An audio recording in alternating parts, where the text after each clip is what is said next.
Hai semuanya, pernah kebayang nggak sih gimana rasanya hidup di zaman dulu sebelum ada uang?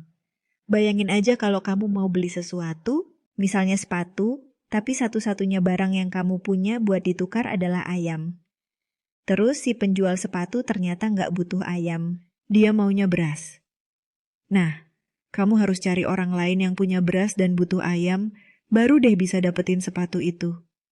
Ribet banget kan? Itulah kenapa sistem barter lama-lama ditinggalkan, dan manusia mulai cari cara yang lebih praktis buat bertransaksi. Dari sinilah sejarah uang dimulai, berkembang dari sesuatu yang simple, sampai akhirnya jadi uang digital yang kita kenal sekarang. Awalnya, manusia bertukar barang sesuai kebutuhan.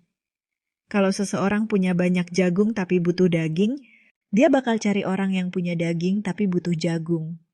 Tapi makin berkembangnya peradaban, sistem ini mulai bermasalah. Kadang susah banget nemuin orang yang pas buat ditukar barang, atau nilai barang yang ditukar nggak sebanding.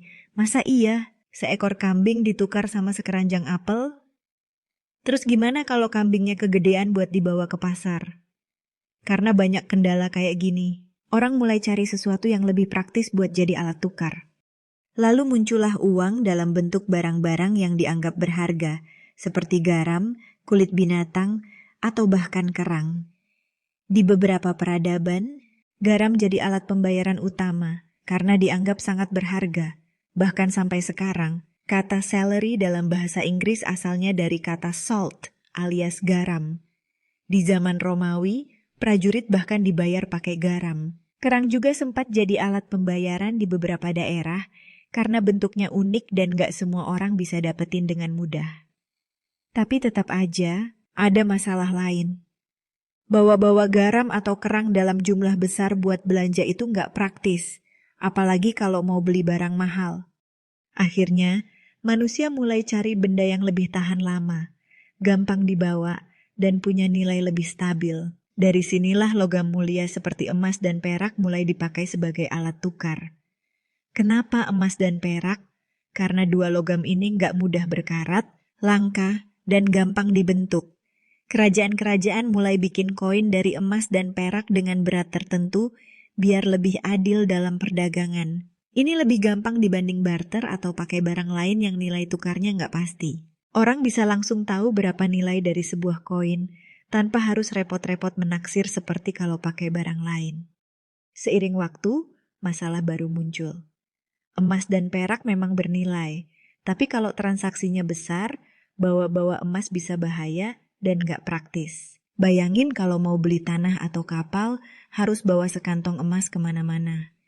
Dari sinilah lahir gagasan uang kertas. Pada awalnya, uang kertas adalah surat berharga yang mewakili emas atau perak yang disimpan di suatu tempat, biasanya di bank atau institusi keuangan. Orang bisa menukarkan uang kertas ini dengan emas sewaktu-waktu.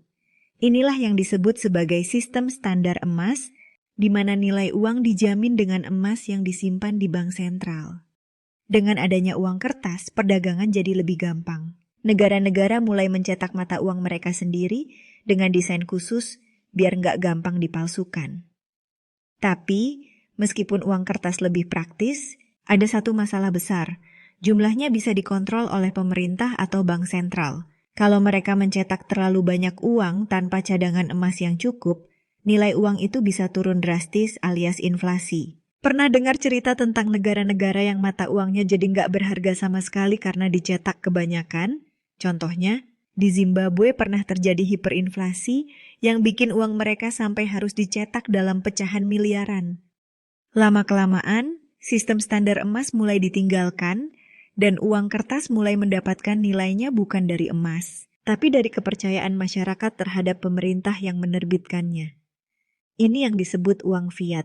Uang fiat ini adalah uang yang nilainya nggak didukung oleh aset fisik seperti emas, tapi hanya berdasarkan kepercayaan dan regulasi pemerintah. Selama orang-orang percaya bahwa uang itu bisa dipakai buat belanja, maka uang itu tetap punya nilai. Itulah kenapa krisis ekonomi bisa terjadi kalau masyarakat kehilangan kepercayaan terhadap mata uangnya sendiri. Lalu, teknologi semakin berkembang, dan cara kita menggunakan uang juga ikut berubah. Dari uang kertas, kita beralih ke sistem perbankan yang memungkinkan orang menyimpan uang dalam bentuk digital. Dengan adanya kartu kredit dan debit, transaksi jadi lebih praktis. Kita nggak perlu bawa uang tunai banyak-banyak, cukup gesek kartu atau transfer lewat aplikasi.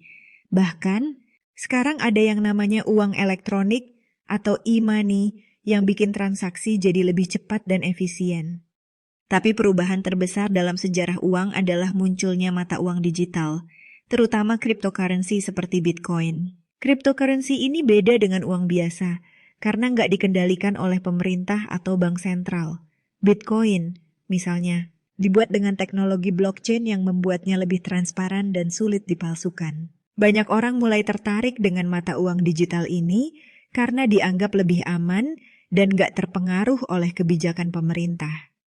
Tapi, karena masih relatif baru, nilainya sangat fluktuatif dan belum semua negara menerimanya sebagai alat pembayaran yang sah.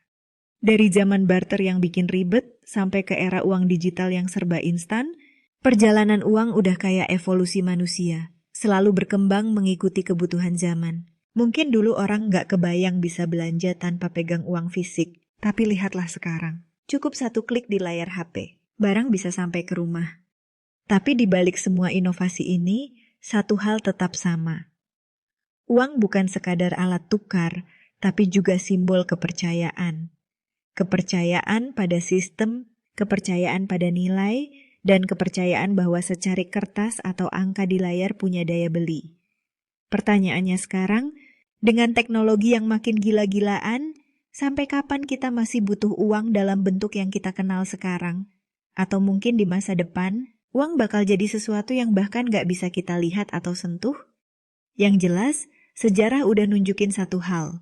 Siapa yang bisa beradaptasi dengan perubahan, dialah yang tetap bertahan. Jadi, siap nggak kalau suatu hari nanti uang berubah lagi? Tulis pendapat kamu di kolom komentar. Cukup sampai di sini dulu pembahasan kita hari ini. See you di next video.